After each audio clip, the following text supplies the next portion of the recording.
اخبارات، مکان ختم ہو گئے، مکان ختم ہو گئے، مکی ختم نہیں ہوئے۔ آج بھی روس کے سامنے مسلمان ڈٹا ہوا ہے۔ ہم 13 کروڑ مسلمان ہیں، ہم تنہا نہیں ہیں۔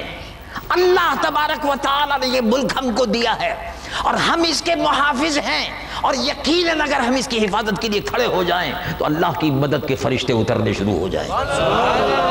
یہ کوئی تنہائی نہیں ہے، تنہا ونہا کوئی نہیں، یہ سب دشمنوں کا پروپیگنڈا، مرزائی NGOs پروپیگنڈا کر رہے ہیں۔ تو میں نے جنرل صاحب سے کہا کہ جناب یہ تو ہوتی ہے، یہ جو گئی تھی 60 عورتیں، کہا یہ کب گئی تھی؟ اچھا فلاں تاریخ میں۔ ہاں، میں نے کہا کوئی ایکشن نہیں لیا، انہوں نے ہندوستان پاکستان کو ایک کر دیا، کوئی اقدام آپ کی حکومت نے نہیں کیا۔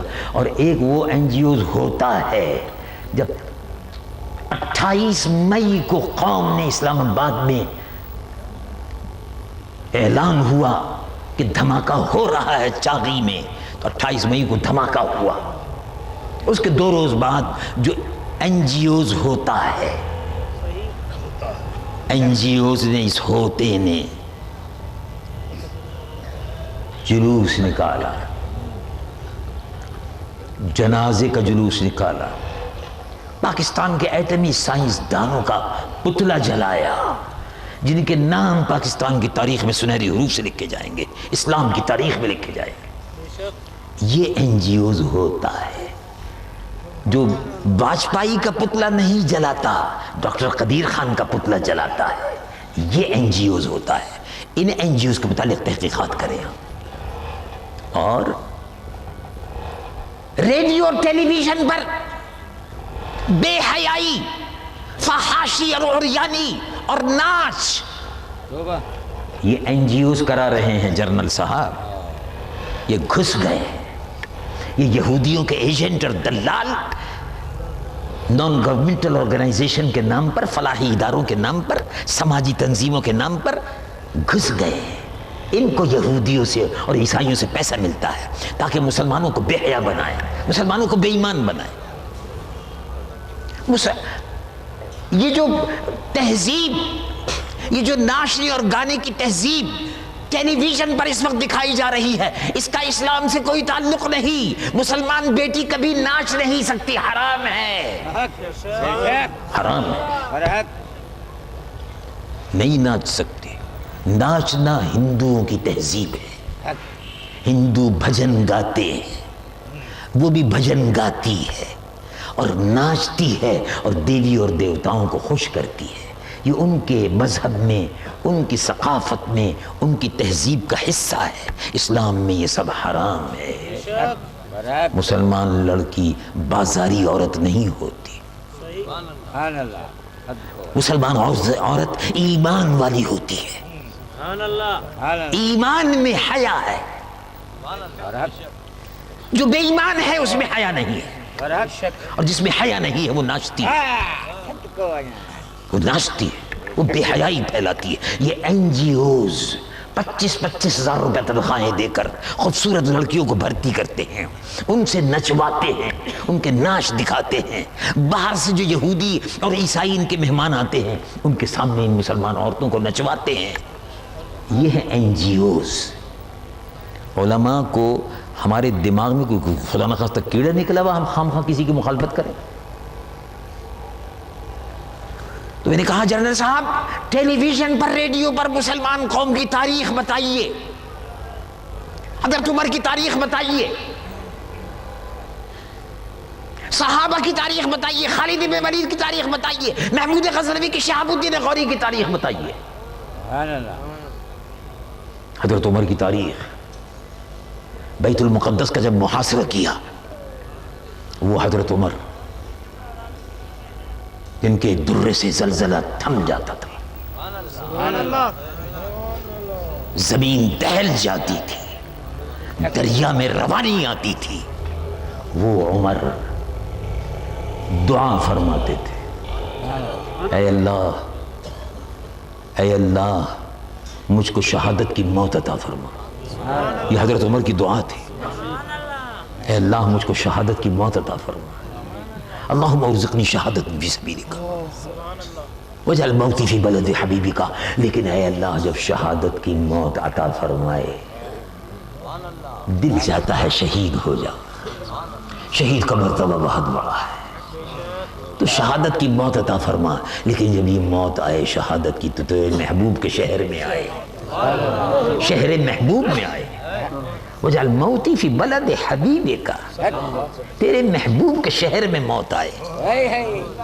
یہ تھے حضرت عمر، یہ بیت المقدس کے فاتح تھے. بیت المقدس فتح ہوا. ابو عبیدہ بن الجراح العامری امیر الامہ رضی اللہ عنہ مسلمانوں کے سپہ سالار تھے، خالد بن ولید بھی تھے. بیت المقدس کا محاصرہ ہو گیا. عیسائیوں نے کہا کہ ہم نہیں لڑتے آپ سے، ہم آپ سے لڑنا نہیں چاہتے، ہم خود بہانا نہیں چاہتے، آپ کے سامنے ہم ہتھیار ڈال دیں گے، صلح کے لیے تیار ہیں، جو آپ کا بادشاہ ہے اس کو بلا لیں. اور عیسائیوں نے جب کہا آپ کا بادشاہ ہے ان کو بلا لیں، ہم ان کو دیں گے چابی، بیت المقدس کی چابی.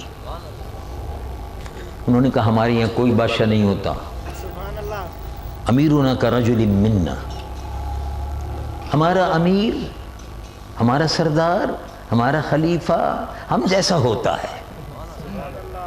اس کے آگے پیچھے یہ فوج ووج نہیں ہوتی الٹے سیدھا، مرسڈیز کاریں نہیں گھومتی ہوتی.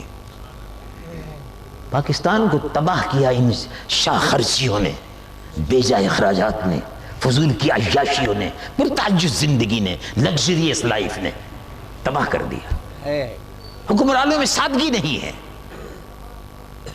حکمران جب چلتے ہیں تو معلوم ہوتا ہے کہ زمین دہل رہی ہے، سب جا رہے ہیں، اور چاروں پیچھے آگے پیچھے آدمی ہوتے ہیں.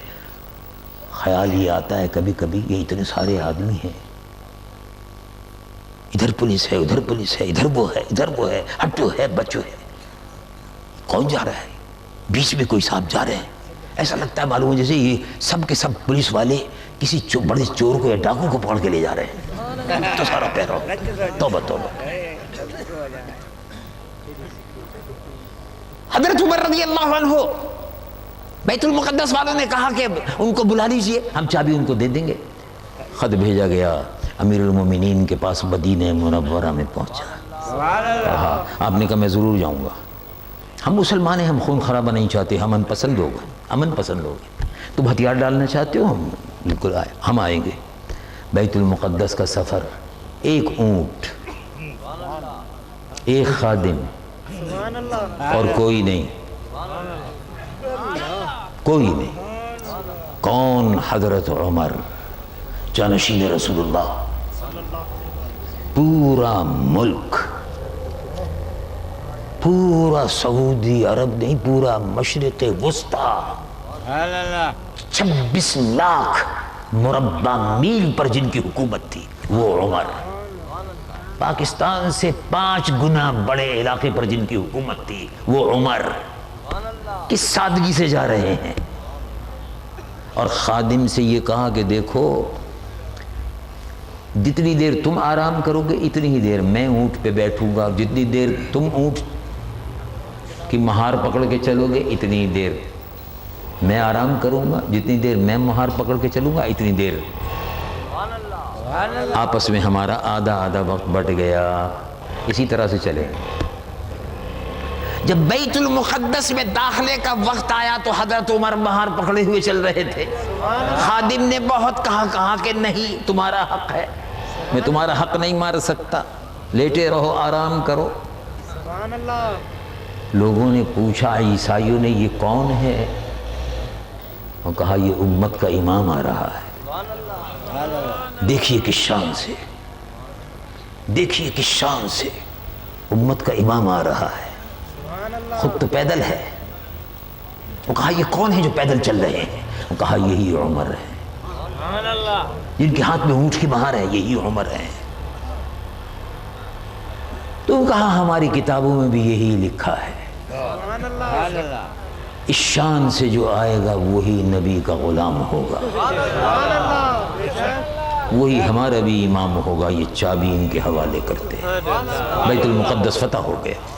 دیکھیے کہ شان سے امت کا امام آتا ہے، خود تو پیدل ہے، سواری پہ غلام آتا ہے۔ یہ ہے مسلمانوں کا حکمرانی کا طرز، یہ ہے نظام مصطفیٰ۔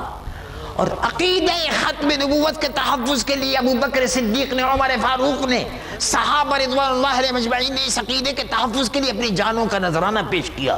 ہزاروں صحابہ نے یمامہ کی جنگ میں جانوں کا نذرانہ پیش کیا۔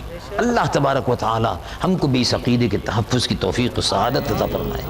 وآخر دعوانا ان الحمد للہ رب العالمین۔ صلی اللہ علیہ وسلم۔